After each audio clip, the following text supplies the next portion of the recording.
Next on Good Morning El Paso, the community is now dealing with the tragic loss of a leader in the local aviation industry. We'll have more on the death of Tyler Francis as well as the protests in Ferguson, Missouri, the video we're showing you now. So it's really more user-friendly for the crowd. We just aren't going to have... We're going to just put everything to a complete standstill here. We'll down to there. And again, like we said, we will have more on the death of an aviation leader in our area, Tyler Francis. We'll have the latest on that story. Live, where news comes first. From the Mesilla Valley and Las Cruces to El Paso and the borderland. This is ABC7's Good Morning El Paso. But I join Michael's parents in asking anyone who protests this decision to do so peacefully. Let me repeat Michael's father's words. Hurting others or destroying property is not the answer. Good morning, everyone. Thanks for waking up with us today. It's 6:01. Welcome back to Good Morning El Paso. I'm Hillary Floren. We are following the very latest on the protests that have been going on overnight in Ferguson, Missouri. Yes, we are saying that this comes after the grand jury did not indict the officer who shot Michael Brown. Now, the grand jury deciding the case in Ferguson considered testimony now released in more than 1,000 pages of documents. It's our top story today, and Good Morning El Paso's Andrew J. Polk is standing by live right now with more on this story. Good morning. Yeah, good morning, Hillary and Stephanie. Officer Darren Wilson testified that before he drew his gun on Michael Brown, Brown hit him in the face and tried to grab his gun. Now, the 12 jurors reviewing Brown's death met for 25 days over 3 months. They heard more than 70 hours of testimony from about 600 witnesses, including Wilson himself and eyewitnesses to the shooting. Wilson testified that Brown hit him. He told the grand jury, quote, "I felt that another one of those punches in my face could knock me out or worse." Michael Brown's mother learned the news moments before it was publicly announced and ran out of the room in tears and anger. She is devastated. She is heartbroken that the system would allow her unarmed son to be killed in broad daylight and the officer not even have to come to court. And so those documents nationwide will be getting poured over, those pages of evidence released, and we're bringing the latest on developments on air and online at KVIA.com. Coming up in the next half hour, we'll have more from Ferguson and nationwide, including response to last night's protests. Hillary and Stephanie. All right, Andrew, thank you. And now let's take a live look outside this Tuesday morning. This is courtesy of our ABC7 mountain cam atop the Franklin Mountains. A beautiful start to the day. You can see that dark blue as the sun is starting to break the horizon. And now I'll send things over to Crystal Clyde for a look at our forecast this morning. Good morning, Stephanie, Hillary, everyone with us on our Tuesday. Hopefully you have the day off and you don't even have to worry about stepping out the door. But if you do, like us, it is chilly to start out the day. 34 degrees outside in El Paso right now. It feels, unfortunately, even cooler. Winds are at 8 miles per hour, giving us a wind chill temperature of 27 degrees. In Las Cruces, we are officially now at the freezing point.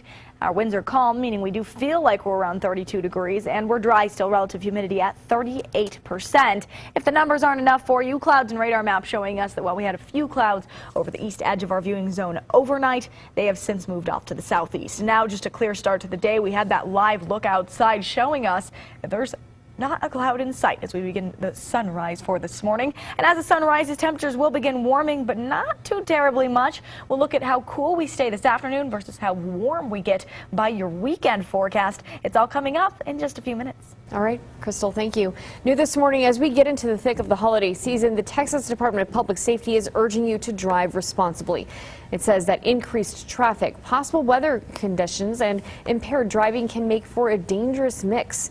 So here are some safety tips they gave us that we're giving you. Don't drink and drive. Slow down, especially in bad weather, and don't drive when you're tired. Nap before your trip. Drive defensively and make sure that your car is maintained before you head out on any road trips. And just a heads up, some customers in Las Cruces will be without water this morning. The city says residents and businesses along Keithley Drive between Alameda and Phillips will experience a water outage beginning at 9 a.m. Also, those along Amis Avenue from Phillips to Hoagland will be affected. This will last until 1 p.m. We're told this is for a new water main connection. And once the water is restored, it could be a little discolored due to mineral deposits. Although it is safe to drink, the city does advise you wait until the water runs clear just to be safe. And now to the latest on UMC CEO Jim Valenti. A county commissioner tells ABC7 Valenti has not been completely truthful about the big bonuses that he and his staff received. Commissioner Carlos Leon gave us a copy of an August email in which Valenti denies that he or his staff will receive bonuses. Leon says this further erodes commissioners' trust in Valenti because it proves he's been untruthful. The UMC board has said the $300,000 in bonuses, which included $120,000 for Valenti, were budgeted. But commissioners say the board never brought it up during budget sessions. He was less than candid on that information, and I am sitting down with the county attorney's office to see what direction we need to take. We reached out to UMC. A spokeswoman told us Valenti is now out of town, so they can't explain the email.